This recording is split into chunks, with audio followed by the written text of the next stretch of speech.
All right, everyone, welcome back to section 7.3. And in this video, we're going to take a look at solving an initial value problem. And solving an initial value problem, what does that mean? Solving a differential equation, which is the whole point of this course.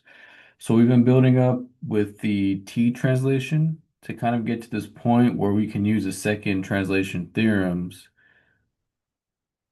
to solve this differential equation. So we have a unique differential equation here. It's a first order, it's y prime plus y equals f of t. We have the initial condition y of 0 equals 5, and f of t is this piecewise function here. Okay, 0 is defined for t values of 0 to pi, and 3 cosine t for t values greater than pi. Okay, so this is where we're going to put together all of our building blocks from this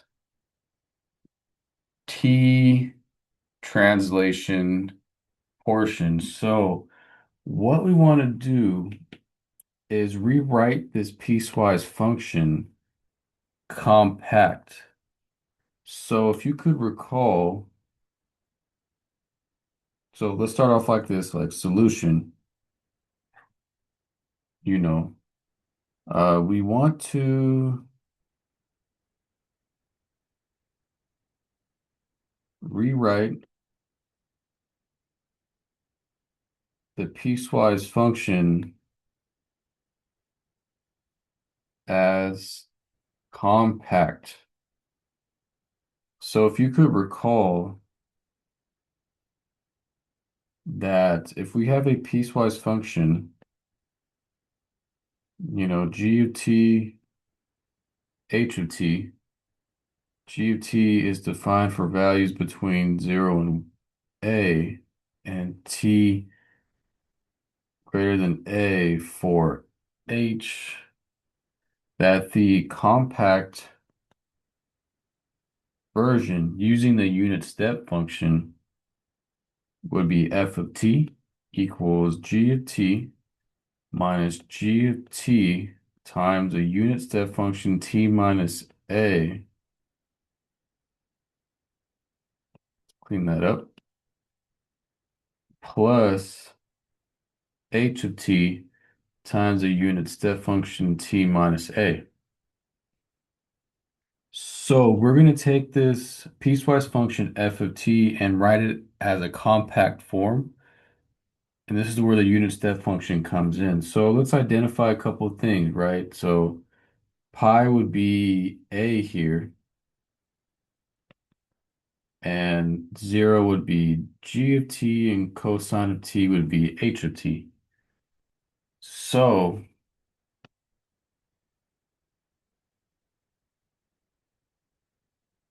the compact form of the piecewise function f of t would be 3 cosine t times a unit step function t minus pi.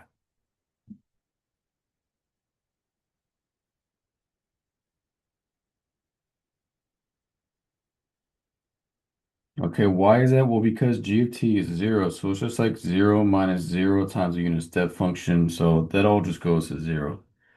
So all I'm left with is really this portion right here, h of t times a unit step function. So that's my compact form. We're doing that so that we can start the initial value problem solving process, which is Laplacing the differential equation. So what I have now is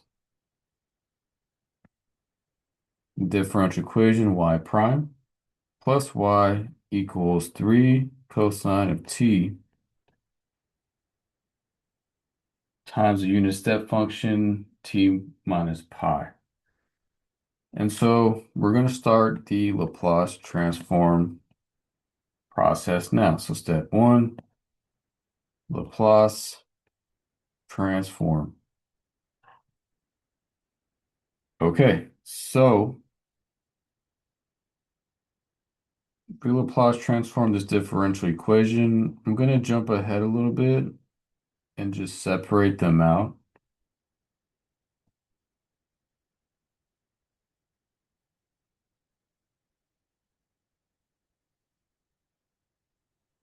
Okay, we have this set up now. Hopefully you have your table with you. You should know what the Laplace of y prime and Laplace of y would be. So that would be, um, you know, s times f of s minus y naught plus Laplace of y is just f of s. Okay, and then what I'm going to do is take out this 3 and have just cosine of t times the unit step ut minus pi. And so this is actually something we've seen before in this lecture series, using the second translation theorem. This is an example we saw previously. But for the sake of doing this problem process within the problem, I want to go ahead and go over it again. So here I'll say, recall the second translation theorem.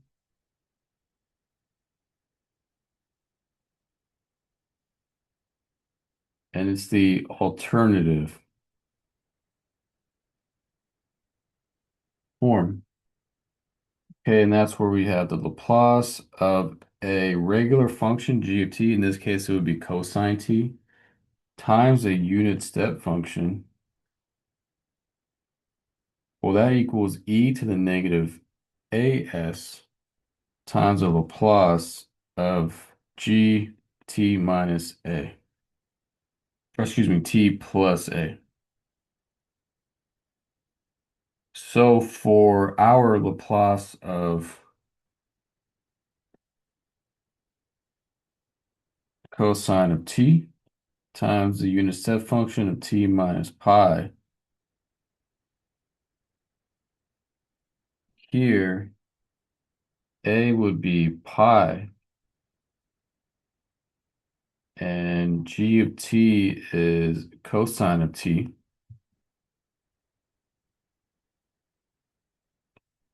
Then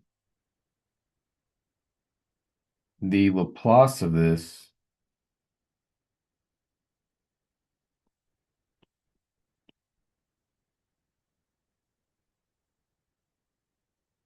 is going to equal e to the negative pi s times the Laplace of cosine t plus pi.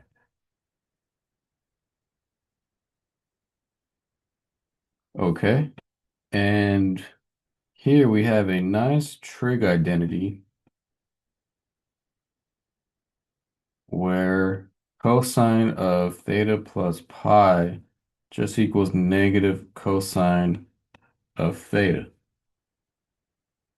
So what that means is the Laplace of cosine of t plus pi becomes the net Laplace of negative cosine of t. Okay, and so this ends up being e to the negative pi s, the Laplace of negative cosine t. You really only have to worry about cosine of t Laplace, and negative could just come along. This ends up being negative s over s squared plus 1. And so if we rearrange a couple things, negative s over s squared plus 1, e to the negative pi s.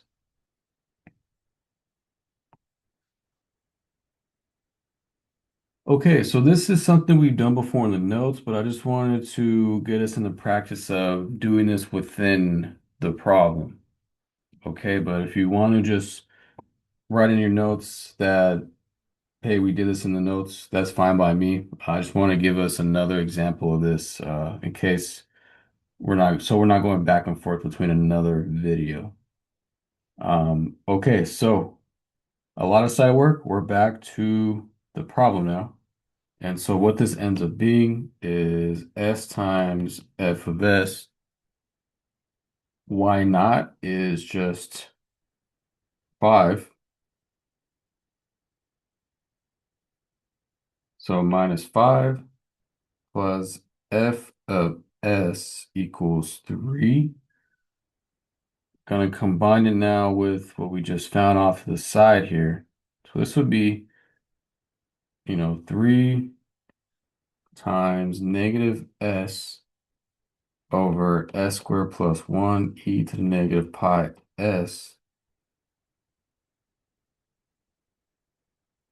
So this would be S times f of S minus 5 plus f of S equals negative 3S over S squared plus 1 e to the negative pi S. Okay, so yeah, a lot of side work. Maybe I could close this off a bit. Okay, maybe draw an arrow back to here. Okay, so first thing we did was Laplace it. Second step always is going to be isolate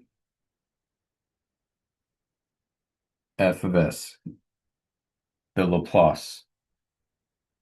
So what we can do first is add 5 to both sides. So it could be f of s plus f of s equals 5 minus 3s over s squared plus 1 e to negative pi s. And then we could factor out a f of s.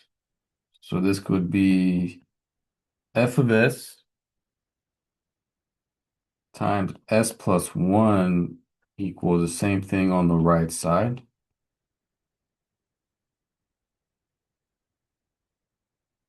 And then I want to divide both sides by s plus 1.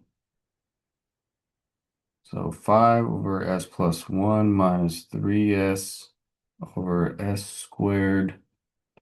Or I'll write it s plus 1 first.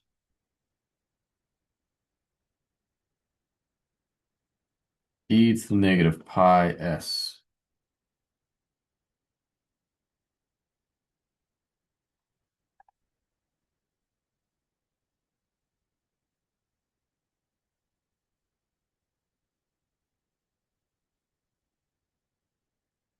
Okay, so this is what we're left with.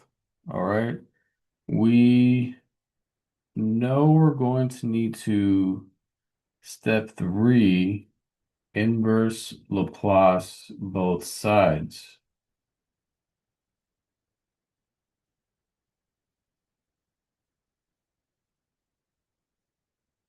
So step 3,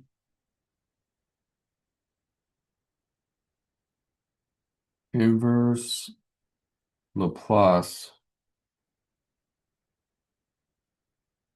I guess we'll just say inverse Laplace.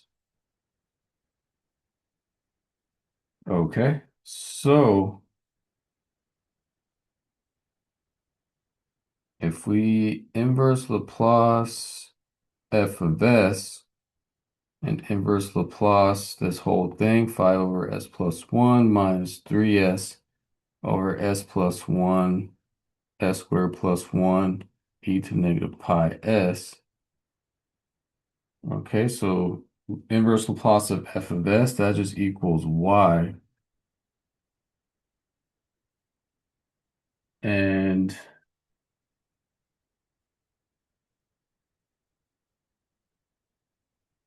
5 over s plus 1 is okay.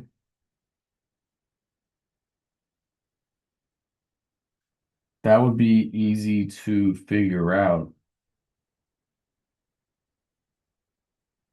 for inverse Laplace.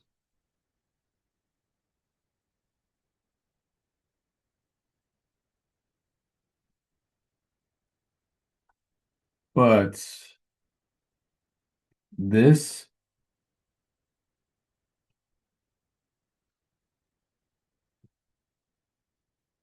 let's write it like this. This negative 3s over s plus 1, s squared plus 1, e to negative pi s is going to need a partial fraction decomposition.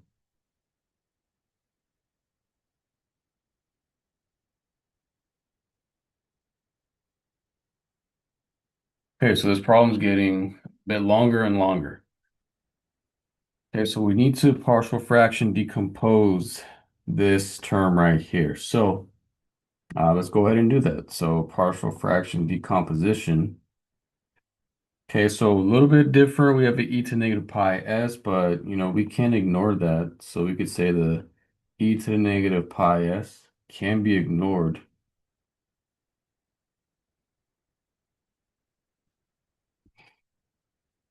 since it's not a rational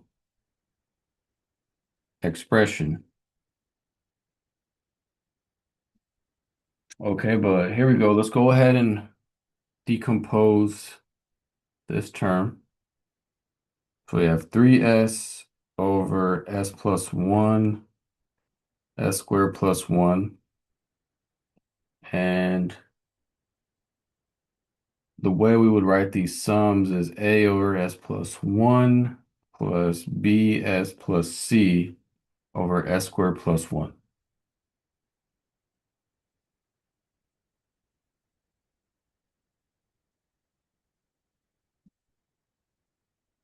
Okay, so we would multiply both sides by the least common denominator, s plus 1, s squared plus 1, s plus 1, s squared plus 1. All denominators cancel out, and so what I'm left with is 3s equals a times s squared plus 1 plus bs plus c times s plus 1.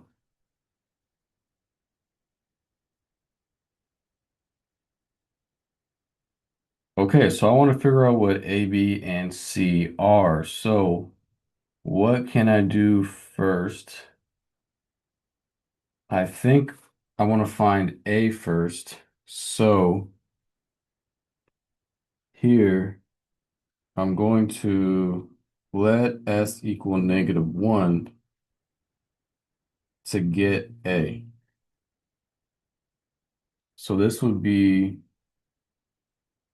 3 times -1 equals a times -1 squared plus 1 plus b times -1 plus c times -1 plus 1. And this goes to 0, so that makes the whole term go to 0.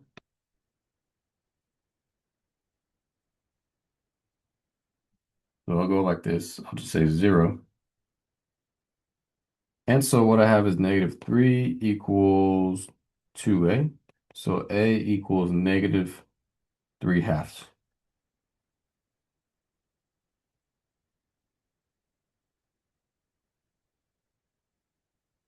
Okay, great. So I have A. One thing I want to do now is find out B and C. So uh, maybe we could find C because I know if I plug in 0 for S, it'll make B go away. And I already know what A is, so I could easily figure out C. So here I'll say let S equal 0. This would be to get C. So this would be 3 times 0 equals A times 0 squared plus 1 plus b times 0 plus c, and then 0 plus 1. So b times 0 goes to 0. So 0 equals just a plus c. But I actually know what a is. A is -3/2 plus c.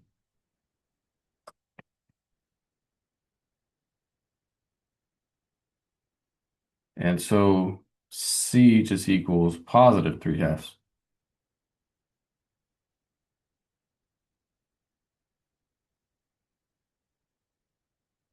Okay, so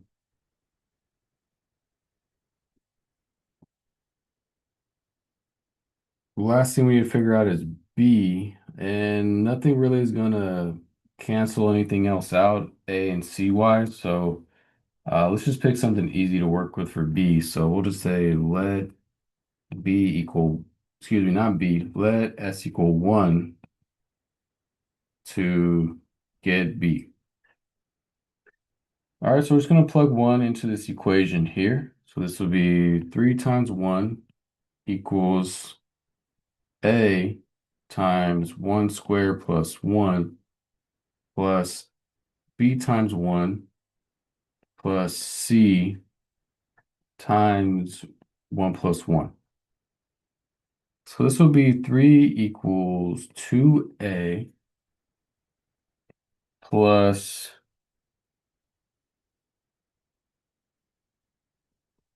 B plus C times 2.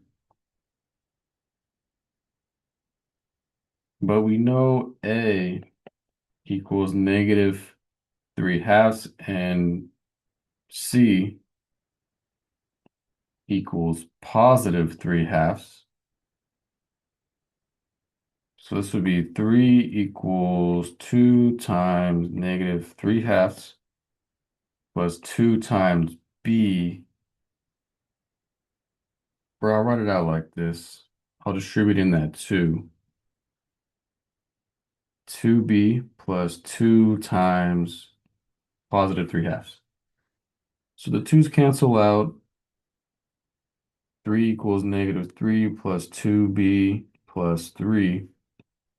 The 3's cancel out, which is good. And so I just have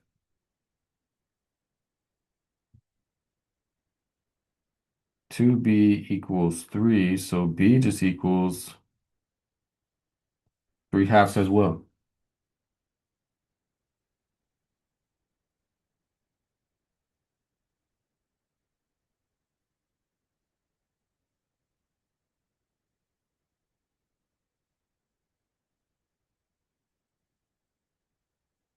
Okay, so a lot of work. A lot of work for this problem. Almost done. Let's plug A, B, and C back into the equation. Okay. So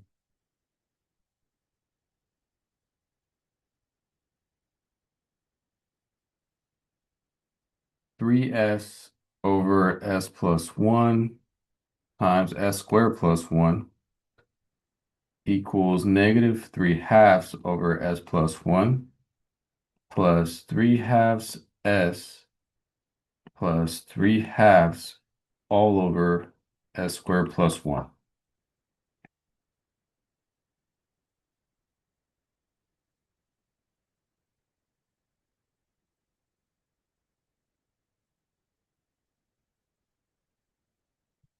Okay, so definitely a bit of a sidetrack. We're coming back up to here now. And so with this, we have a couple components. We have e to the negative s, pi s, and we have like this negative here that I think I sort of omitted when I started this process. We could just distribute that in, but we need to kind of uh, re-implement those terms. Okay, so let's come back down here. So the thus y equals the inverse Laplace of 1, not 1, 5 over s plus 1 plus the inverse Laplace of negative 3/2 over s plus 1 plus 2, excuse me, 3/2 s plus 3 halves over s squared plus 1. And this is all still times e to the negative pi s, all within that inverse Laplace. So no biggie, we just need to distribute in these terms.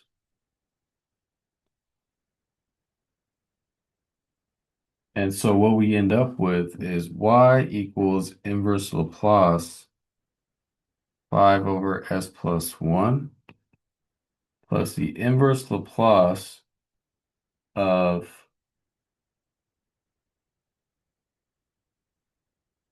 positive 3 halves over s plus 1.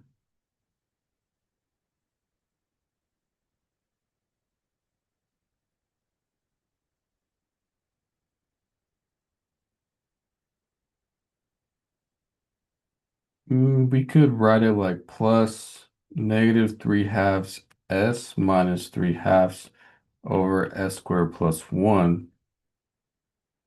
And then all of these terms have e to negative pi s attached.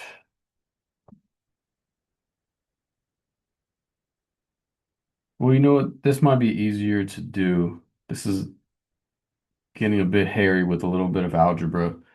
So this might be easier to do. We can just separate the numerator. So it could be like minus 3 half s e to negative pi s over s squared plus 1 minus 3 halves e to negative pi s over s squared plus 1.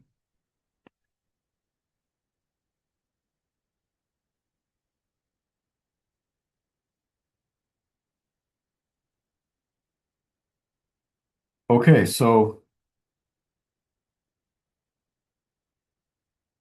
let's go ahead and start separating these. This will be a lot easier to see when we do. So I'm going to take out the constants that are unnecessary. So taking out the 3 halves, this would just be 1 over s plus 1 e to the negative pi s. Taking out the negative 3 halves, s over s squared plus 1 e to the negative pi s minus 3 halves inverse Laplace 1 over s squared plus 1 e to the negative pi s. Okay, so we're almost there. All right, so we have 4 inverse Laplaces to figure out. Okay, so let's just recall what the inverse second translation theorem tells us.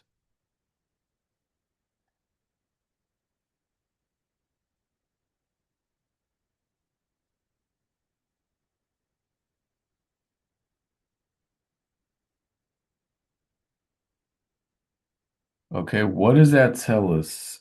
It tells us that the inverse Laplace of something like e to the negative as times f of s, some Laplace function, equals f of t minus a times a unit step function u of t minus a. So we have 4 inverse Laplaces here. One of them is straightforward, that's the first one, but the other 3 require the second translation inverse theorem. So let's take care of them one by one.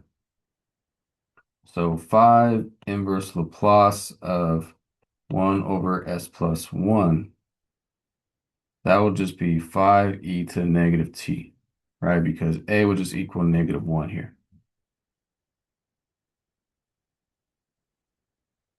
Okay, so for the next 3, the inverse Laplace of 1 over s plus 1 e to the negative pi s. Okay, using the inverse second translation theorem, what this would end up being is 3 halves e to the negative t minus pi times a unit step function of t minus pi. Okay, so we've done a couple examples like these in this lecture series. And so we're seeing what the inverse Laplace of this would be. Okay, so what I want you guys to do is pause the video. Go ahead and see if you can figure out what 3 and 4 might be.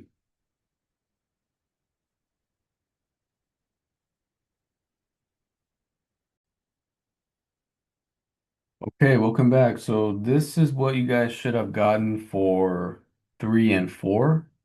Okay, these inverse Laplaces come out to these two results, negative 3 halves cosine of t minus pi times the unit step function. And the fourth is negative 3 halves sine of t minus pi times a unit step function as well. Okay, so we found these four Laplaces. Okay, let's go ahead and write them up as a solution. So, therefore, y equals 5e to the negative t plus 3 halves e to the negative t minus pi times a unit step function t minus pi minus 3 halves sine of t minus pi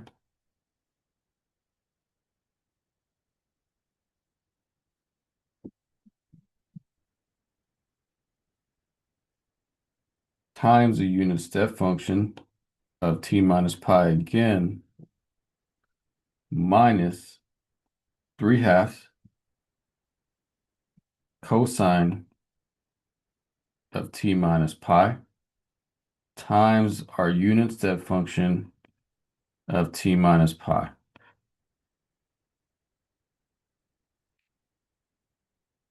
Okay, so we got 1, 2, 3, 4 terms. So there's a couple things we could do. They all have the unit step function besides the first term of u t minus pi. So one thing we can do is factor out the unit step function. And what we can also do is apply some trig identities. Okay, so here I notice a couple of them. So sine of theta minus pi is just negative sine theta. And cosine of theta minus pi is negative cosine theta. Okay, so what we're going to do is factor out the unit step function of these three terms, and then we're going to use some trig identities for this sine of t minus pi and cosine of t minus pi. So what our final answer would be is y equals 5e to the negative t plus, what I also could factor out is a 3 halves. I'm just noticing that. So 3 halves factored out would be e to the negative t minus pi plus sine of t plus cosine of t. And then let's keep that unit step function down here in the back. But okay, so that is the solution. Okay, so this was a very long problem, probably the longest problem we've done in this class. A lot of moving parts, a lot of definitions to remember. But yeah, this was a long one. So thank you for sticking with it if you did. And hopefully it made a little bit of sense. I try to break it down a lot, so maybe that's why it's really long. Maybe if you tried it on your own, it wouldn't be that long. I'm just writing out every single step. But yeah, this is using the second translation theorem and the inverse translation theorem to solve this initial value problem. That is quite unique because we have this piecewise function. Okay, but yeah, quite the long one. Thanks for sticking with it. And then I'll see you in the next video. Okay, take care.